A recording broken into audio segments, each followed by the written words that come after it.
O vídeo de hoje, então, é para falar sobre uma obra chamada O Processo, do Franz Kafka. Eu li ela online, em PDF, mas também comprei o livro físico, porque eu acredito que a leitura física seja muito melhor.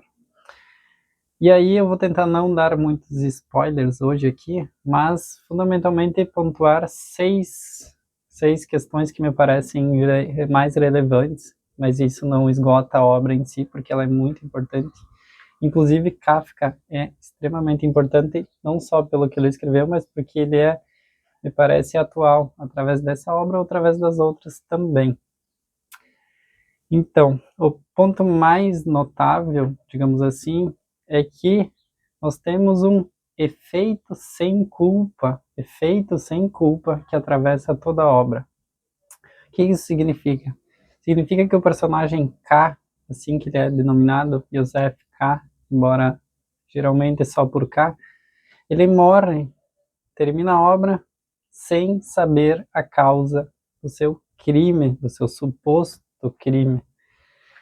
Então isso é muito interessante, porque no início ele busca se acercar do que eu estou sendo acusado, e depois, conforme a obra passa, ele desiste disso e vai em busca de uma defesa. E aí na defesa, que é o segundo ponto aqui, nós temos um sistema judiciário extremamente moroso, sistema judiciário lento, moroso, lento, que não é mera que não é mera semelhança com a sociedade atual em vários países, inclusive o Brasil, né? Seja pelos advogados, pelo tribunal, enfim, ele encontra uma dificuldade enorme em organizar a sua defesa para conseguir se defender desse suposto crime, que inclusive ele não sabia qual era. E isso leva a quê?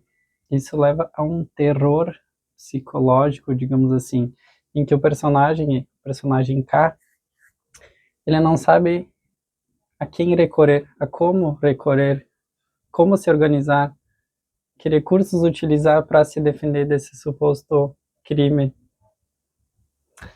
E isso remete ao quê? Remete a um poder capilarizado, já lembrando Michel Foucault, em que tudo é poder, tudo são relações de poder, mas é difícil, para não dizer quase impossível, localizar quem é que detém esse poder. É um juiz, é um presidente, é um colega de trabalho, que na verdade esse poder é capilarizado, ou seja, ele está em toda a sociedade, ele atravessa a sociedade, e ele não é dualista, não é nós versus eles, não é bom versus mal.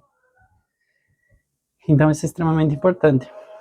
E aí nós podemos perceber que daí o ponto 5, a formação de uma subjetividade frágil.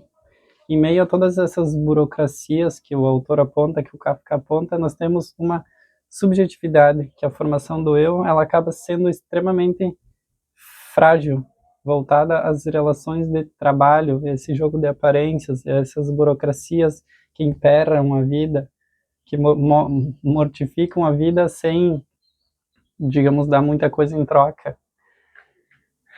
E aí, o sexto ponto, que é extremamente interessante também, é a construção da narrativa que o Kafka estabelece, que é uma narrativa, digamos assim, caótica, em que o texto ele esmiuça, ele trabalha muito com pormenores que podem não ser tão pormenores, ou seja, podem ser tão importantes quanto grandes eventos. E aí, pelo detalhamento que ele dá das cenas e tudo mais, que para mim essa foi uma das coisas mais fascinantes da obra, é eu poder observar que uma narrativa ela pode se construir a partir desses pormenores que explicam tão bem uma vida quanto os grandes eventos, seja para a construção verbal, literária, ou pelo modo com que ele organiza isso. Então, é extremamente importante.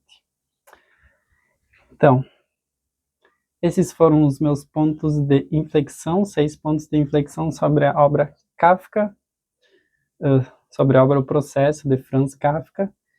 E, se você tiver alguma sugestão, crítica, dúvida, vamos conversar nos comentários.